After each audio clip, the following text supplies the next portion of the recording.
Matrix రొయ్యే రాజు కార్యక్రమాలను follow అవుతున్న aqua రైతులకి నా నమస్కారం. నేను మీ doctor Suresh Babu, assistant professor. శుక్రవారం శాస్త్రవేత్త అడగండి చెప్తామనే కార్యక్రమంలో భాగంగా రైతులు ఈ వారం అడిగినటువంటి మొదటి ప్రశ్న, టైగర్ రొయ్యల చెరువుల్లో హార్డ్నెస్ తగ్గడానికి ఏం చేయాలి? మనకు తెలుసు, హార్డ్నెస్ అంటే వాటర్కి ఉన్నటువంటి ఒక రసాయనిక లక్షణం అన్నమాట, కెమికల్ లక్షణం.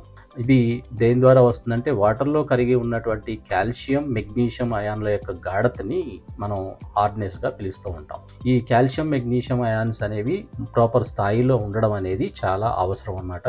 ఫర్ ఎగ్జాంపుల్, కాల్షియం ఉంటేనే మనకి బాడీకి కావాల్సినటువంటి అయానిక్ బ్యాలెన్స్ జరుగుతుందన్నమాట. అదేవిధంగా మెగ్నీషియం కూడా ఉంటేనే ఫైటోప్లాంక్టన్ పెరుగుదలకి సహకరిస్తుంది. తద్వారా రొయ్యల్లో కూడా అయానిక్ బ్యాలెన్స్ మెయింటైన్ అవ్వడానికి కారణం అవుతుంది అనమాట. కానీ ఇది అధికంగా ఉండడం వలన నష్టాలు ఏంటంటే మౌల్టింగ్ సరిగ్గా జరగకపోవడం, గిల్స్ మీద ఒత్తిడి పెరగడం, అలాగే గ్రోత్ సరిగ్గా ప్రదర్శించకపోవడం, మౌల్ట్ అయిన తర్వాత కొన్ని మరణాలకి, రొయ్యలు చనిపోవడానికి దారితీయడం, ఇలాంటి లక్షణాలు కనిపిస్తూ ఉంటాయి అన్నమాట. సో కాబట్టి ఎక్కువ హార్డ్నెస్ ఉండడం వలన మనకి మంచిది కాదు. కాబట్టి ఈ హార్డ్నెస్ ని తగ్గించుకోవడానికి మనం చూడాలన్నమాట. జనరల్గా ఈ హార్డ్నెస్ ఎక్కువగా ఎందులో ఉంటుందంటే, మనం వాటర్ని కనుక బోర్ వాటర్ సోర్స్ నుంచి, గ్రౌండ్ వాటర్ సోర్స్ నుంచి కనుక తీసుకున్నప్పుడు ఈ హార్డ్నెస్, వాటర్కి హార్డ్నెస్ అనేది చాలా అధికంగా ఉంటుంది. అలాగే సీ వాటర్లో కూడా హార్డ్నెస్ అధికంగా ఉంటుంది. దీనికి కారణం ఏంటంటే కాల్షియం, మెగ్నీషియం అయాన్లతో పాటుగా రకరకాల లవణాలు అందులో కలిసి ఉంటాయి. ఫ్రెష్ వాటర్కి అంటే పంట కాలువల ద్వారా వచ్చేటువంటి నీటిలో హార్డ్నెస్ చాలా తక్కువగా ఉంటుంది అన్నమాట. సో ఏదేమైనా హార్డ్నెస్ ఎక్కువగా ఉన్నప్పుడు మనం ఏం చేయాలంటే వాటర్ని కొంచెం ఒక 20%, 15-20% వాటర్ని మనం మార్చుకునే ప్రయత్నం చేయాలి. అలాంటి మార్చుకునే అవకాశం లేనప్పుడు మనం ఏం చేయాలంటే ఏరేషన్ని పెంచుకోవడం, లేదంటే మరలా ఏదైనా లైమ్ కానీ లేదంటే డోలమైట్ కానీ ఇలాంటి అప్లికేషన్స్ని ఇవ్వకుండా టెంపరీగా ఆపేయడం, ఇలాంటి చర్యల ద్వారా ఫర్దర్గా హార్డ్నెస్ పెరగకుండా మనం చూడవచ్చు అనమాట. మార్కెట్లో మనకి చాలా అందుబాటులో ఉన్నాయి కొన్ని కెమికల్స్, హార్డ్నెస్ని కొంచెం కంట్రోల్ చేసేటువంటి కెమికల్స్. ఈడిటిఏతో తయారు చేయబడినటువంటి కొన్ని కమర్షియల్ కెమికల్స్ అనమాట, ఆక్వా సెక్టార్లో మనకు అందుబాటులో ఉన్నాయి. ఒక ప్రీ క్యాలిక్యులేటెడ్ డోసెస్తో అవి అందుబాటులో, ఎకరానికి ఇంత అని చెప్పేసి ప్రీ క్యాలిక్యులేటెడ్ డోసెస్తో అందుబాటులో ఉన్నాయి. వాటిని మనం అప్లై చేయడం ద్వారా ఈ అధికంగా ఉన్నటువంటి కాల్షియం, మెగ్నీషియం అయాన్స్ని కొంచెం బంధించడం ద్వారా ఈ కాల్షియం, మెగ్నీషియం అయాన్స్తో కూడినటువంటి హార్డ్నెస్ని మనం కంట్రోల్లో ఉంచవచ్చు. తద్వారా హార్డ్నెస్ని మనం తగ్గించవచ్చు. పటిక అలాంటివి కూడా వాడితే కూడా హార్డ్నెస్ తగ్గుతుంది, కానీ అది డైరెక్ట్గా అప్లై చేయడం అనేది అంత మంచిది కాదు. రిజర్వాయర్ ట్యాంక్ ఏదైనా ఉంటే దానిలో అప్లై చేసుకుని ఆ వాటర్ని తర్వాత మనం దానిలో పెట్టుకోవచ్చు. కానీ పటిక లాంటి, యాలం లాంటి కెమికల్స్ని మనం డైరెక్ట్గా అప్లై చేసుకోవడం అనేది మంచి పద్ధతి కాదు. మరో రైతు అడిగినటువంటి రెండవ ప్రశ్న, అగ్రికల్చర్ లైమ్ ఇంకా డోలమైట్ చెరువులో అప్లై చేయడం ద్వారా రొయ్యలు మౌల్ట్ అవుతాయా అని చెప్పి అడిగారు. మౌల్ట్ అవ్వడానికి కావాల్సినటువంటి పరిస్థితులు ఏంటంటే, ఆ రొయ్యల్లో విడుదలయ్యేటటువంటి ఎగ్డైసోన్ అనేటువంటి హార్మోన్, దాని ప్రభావం మూలంగా, అలాగే రొయ్యలకు అందేటువంటి మంచి పోషకాహారం ద్వారా ఆ గొల్ల సరిగ్గా తయారవడం, గ్రోత్ పెరగడం, తద్వారా మౌల్టింగ్కి రెడీ అవ్వడం, అదే సమయంలో ఈ ఎగ్డైసోన్ హార్మోన్ యొక్క ప్రభావం. అంతేకాకుండా వాటర్లో ఉన్నటువంటి అయాన్స్ యొక్క సమతుల్యత ఏంటంటే అవి calcium, magnesium, sodium, potassium and chloride అయాన్ల యొక్క సమతుల్యత, అలాగే మంచి pH 8.5 ఆ రేంజ్లో ఉన్నటువంటి pH, ఇవన్నీ కూడా మౌల్టింగ్కి సహకరిస్తాయి అన్నమాట.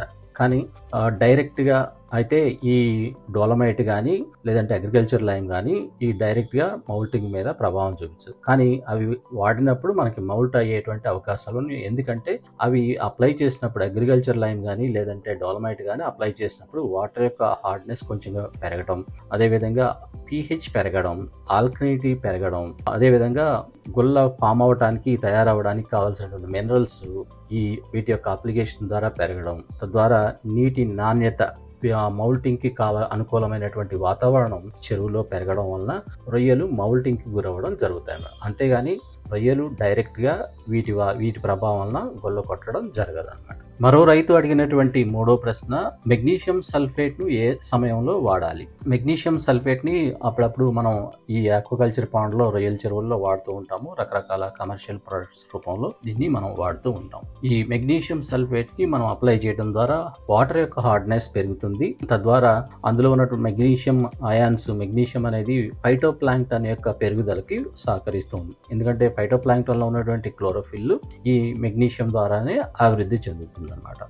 అదేవిధంగా ఈ మెగ్నీషియము రొయ్యల యొక్క కండరాలని దాని చుట్టూ ఉన్నటువంటి షెల్ని ఎగ్జోస్కెలిటన్ని పటిష్టంగా ఉంచడానికి ఈ మెగ్నీషియం అనేది ఎంతగానో అవసరం అన్నమాట. అంతేకాదు రొయ్యల్లో జరిగేటువంటి ఆస్మాటిక్ బ్యాలెన్స్ని సమతుల్యతని కాపాడుతూ ఉంటుందన్నమాట. అంటే ద్రవభిసరణ క్రమత అని పిలుస్తూ ఉంటాము, దీన్ని సమతుల్యంగా ఉండేలా చేస్తూ ఉంటుందన్నమాట. అంతేకాకుండా మౌల్టింగ్ సాఫీగా జరిగేలా ఈ మెగ్నీషియం సల్ఫేట్ అనేది మనకి ఉపయోగపడుతుంది అన్నమాట. సో ఇలాంటి మెగ్నీషియం సల్ఫేట్ని ఆ రొయ్యల యొక్క కండిషన్ బట్టి, వాటర్ యొక్క కండిషన్ బట్టి, హార్డ్నెస్ ఎంత ఉంది దాన్ని బట్టి మనం అప్లై చేస్తూ ఉంటాం. సో దీన్ని జనరల్గా మార్నింగ్ నుంచి మధ్యాహ్నం లోపు వాటర్లో డైరెక్ట్గా కాకుండా వాటర్లో కలిపి ఆ వాటర్ని మనం ఈ చెరువులో కలపడం ద్వారా దీన్ని అప్లై చేస్తూ ఉంటాం. మరో రైతు అడిగినటువంటి 4వ ప్రశ్న, బ్యాక్టీరియోఫేజ్ అంటే ఏంటి? బ్యాక్టీరియోఫేజ్ అంటే ముందుగా మనం తెలుసుకోవాల్సింది వైరస్లు అన్నమాట. మనకి రకరకాల వైరస్లు తెలుసు, వాటి ద్వారా వచ్చేటువంటి వ్యాధులు కూడా మనకు తెలుసు. ఉదాహరణకి వైట్ స్పాట్ డిసీజ్, అది వైరస్ ద్వారానే వస్తుంది. ఈ వైరస్లకి ఉన్నటువంటి ప్రత్యేక లక్షణం ఏంటంటే వాటంతటా అవి అభివృద్ధి చెందలేవు అన్నమాట. అవి అభివృద్ధి చెందాలంటే, అంటే అవి విభజన చెంది అధిక సంఖ్యలో అవి ఉత్పత్తి అవ్వాలంటే వాటికి ఏవి కావాలంటే జీవం ఉన్నటువంటి జీవకణాలు కావాలి. సో అవి మొక్కలకు సంబంధించినవి కావచ్చు, లేదంటే జంతువులకు సంబంధించినవి కావచ్చు, లేదంటే బ్యాక్టీరియా అనేటువంటి సూక్ష్మ క్రిములకు సంబంధించినవి కావచ్చు. ఒకవేళ మొక్కలకి సంబంధించినటువంటి కణాలను ఎంచుకుని వాటిలో పెరిగేటువంటి వైరస్లను ఏమంటారంటే ప్లాంట్ వైరసెస్ అని చెప్పేసి అంటారు. ఒకవేళ అవి ఆ వైరస్లు యానిమల్కి సంబంధించినటువంటి జంతువులకు సంబంధించిన కణాలను ఎంచుకొని వాటిల్లో పెరిగే వైరస్లను అయితే వాటిని యానిమల్ వైరసెస్ అని చెప్పేసి అంటారు. కానీ కొన్ని మాత్రం సూక్ష్మ క్రిములైనటువంటి బ్యాక్టీరియాలను మాత్రమే ఎంచుకొని వాటిలో పెరిగి అభివృద్ధి చెంది ఆ సూక్ష్మ క్రిముల యొక్క కణాలని విచ్ఛిన్నం చేస్తాయి అన్నమాట. అలాంటి వైరస్లని ఏమంటారంటే బ్యాక్టీరియోఫేజెస్ అని చెప్పేసి పిలుస్తూ ఉంటారు. ఇలా ఈ సృష్టిలో బ్యాక్టీరియా కణాలని మాత్రమే ఎంచుకునేటువంటి ఈ వైరస్లు చాలా ఉన్నాయి. అంటే బ్యాక్టీరియోఫేజెస్ అనేవి చాలా రకాలు ఉన్నాయి అన్నమాట. అలాంటి బ్యాక్టీరియోఫేజెస్ మనకి ఇప్పుడు ఒక కొత్త రకమైనటువంటి ప్రోడక్ట్ని కూడా మనకి అందుబాటులోకి తెచ్చిందనమాట. ఏంటంటే విబ్రియో అనేటువంటి బ్యాక్టీరియా మనకు తెలుసు. దాని ద్వారా మనకి చాలా నష్టాలు జరుగుతూ ఉంటాయి. విబ్రియో వ్యాధులు వస్తూ ఉంటాయి, విబ్రియోకి సంబంధించినటువంటి వ్యాధులు వస్తూ ఉంటాయి. దీని ద్వారా వైట్ గట్ అని, తర్వాత వైట్ ఫీకస్ అని, ఇలా రకరకాల డిసీజెస్ వస్తూ ఉంటాయి. సో వీటికి కారణం ఏంటంటే విబ్రియో అనేటువంటి బ్యాక్టీరియా. ఈ విబ్రియో అనేటువంటి బ్యాక్టీరియాని మాత్రమే ఎంచుకొని ఆ విబ్రియో అనేటువంటి సూక్ష్మ క్రిముల్ని విచ్ఛిన్నం చేసేటువంటి ఈ బ్యాక్టీరియోఫేజ్ అనేటువంటి వైరస్ని అభివృద్ధి చేశారన్నమాట. తద్వారా దీన్ని మేత ద్వారా కానీ లేదంటే వాటర్ ద్వారా కానీ అప్లై చేయడం ద్వారా చెరువులో ఉన్న లేదా రొయ్యల్లో యొక్క గట్లో ఉన్నటువంటి ఆహారనాళంలో ఉన్నటువంటి విబ్రియోకి సంబంధించినటువంటి కణాలు ఈ వైరస్ల చేత అటాక్ చేయబడి ఈ వైరస్ల ద్వారా విబ్రియో అనేటువంటి బ్యాక్టీరియా విచ్ఛిన్నం అవ్వడానికి దారితీస్తాయి అన్నమాట. తద్వారా విబ్రియో ద్వారా వచ్చేటువంటి వ్యాధులు తగ్గుతూ ఉంటాయి. ఈ విధంగా బ్యాక్టీరియోఫేజెస్ని మనకి అనుకూలంగా ఈ ఆక్వాకల్చర్లో కొత్త ప్రొడక్ట్ రూపంలో ఇది అందుబాటులోకి వచ్చింది. ఈ మధ్యకాలంలో కొంతమంది వాడుతూ ఉన్నారు కూడా. మరో రైతు అడిగినటువంటి 5వ ప్రశ్న, అమోనియా 0.1 ఉంది, మేతలు తినడం లేదు, ఏం చేయాలి? అమోనియా ప్రభావం ఉన్నప్పుడు మేతలు తినడం అనేది సహజంగా మనం గమనిస్తూ ఉంటాం. కానీ ఈ అమోనియా ఉండడం వలన ఎక్కువ కాలం అలాగే ఉండడం వలన స్ట్రెస్కి దారితీసి వివిధ రకాల వ్యాధులకు గురవడం, లేదంటే ఒకేసారి మార్టాలిటీ చనిపోవడం జరగడం, ఇది ఇలా రకరకాల సమస్యలకు దారితీస్తూ ఉంటుందన్నమాట. సో ఇలా వచ్చినటువంటి అమోనియాని మనం ఇమీడియట్గా తగ్గేలా చూసుకోవాలి. ముందుగా ఈ అమోనియా యొక్క విష ప్రభావం మరింత పెరగకుండా చూసుకోవాలంటే pH అనేది చాలా జాగ్రత్తగా మెయింటైన్ చేసుకోవాలి. pH 8.5, 8.6 దాటకుండా మనం చూసుకోవాలి. అంతకు మించి దాటితే దాని యొక్క అమోనియా యొక్క విష ప్రభావం మరింత పెరిగి తద్వారా మరిన్ని సమస్యలు ఎదురవుతాయి అన్నమాట. అంతేకాకుండా ఇంకొకటి మనం ఏం చేయాలంటే ఏరేషన్ని మనం ఇంకా ఎక్కువ పెంచాలి. ఇన్స్టెంట్గా మనకి రొయ్యలకి ఉపశమనం కావాలంటే ఒక జియోలైట్ మనకు తెలుసు అందుబాటులో ఉంది. జియోలైట్ని మనం అప్లై చేయడం ద్వారా ఆ అమోనియాని మాలిక్యూల్స్ని, ఆ విష ప్రభావం కలిగినటువంటి అమోనియా మాలిక్యూల్స్ని బంధించవచ్చు. తద్వారా ఆ అమోనియా నుంచి కొంచెం ఫ్రీ వాతావరణం అనేది సృష్టించవచ్చు అన్నమాట.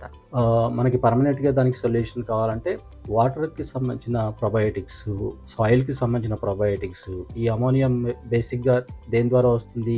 ఈ డికంపోజ్ అయ్యేటువంటి ఆర్గానిక్ మ్యాటర్ లేదా ఫీకల్ మ్యాటర్, లేదంటే తినగా మిగిలిపోయిన ఆహార పదార్థం, ఇవన్నీ కుళ్ళిపోయే దానిలో క్రమంలో భాగంగా ఈ అమోనియా ఇలాంటివి విడుదలవుతూ ఉంటాయి అన్నమాట. సో ఈ సైకిల్ని నిర్వహించేటువంటి సూక్ష్మ క్రిములుని మనం అందులో ప్రవేశపెట్టినట్టయితే, ప్రొబయోటిక్స్ రూపంలో మనం ప్రవేశపెట్టినట్టయితే ఇది సైక్లింగ్ మరింత స్పీడ్గా జరిగి, ఏరేషన్ ఇవ్వడం ద్వారా మరింత స్పీడ్గా జరిగి ఆ అమోనియా యొక్క విడుదల అనేది, అమోనియా యొక్క ప్రభావం అనేది తగ్గుతూ ఉంటుంది అన్నమాట. సో దీని ద్వారా ఒకటి జియోలైట్ అప్లికేషన్ ద్వారా, మరొకటి pH పెరగకుండా చూసుకోవడం ద్వారా, ఇంకోటి ప్రొబయోటిక్స్ వాడడం ద్వారా మనం ఈ అమోనియా సమస్య నుంచి మనం కొంచెం బయటపడవచ్చు. మన రొయ్యరాజు యాప్ని డౌన్లోడ్ చేసుకొని లబ్ధి పొందండి.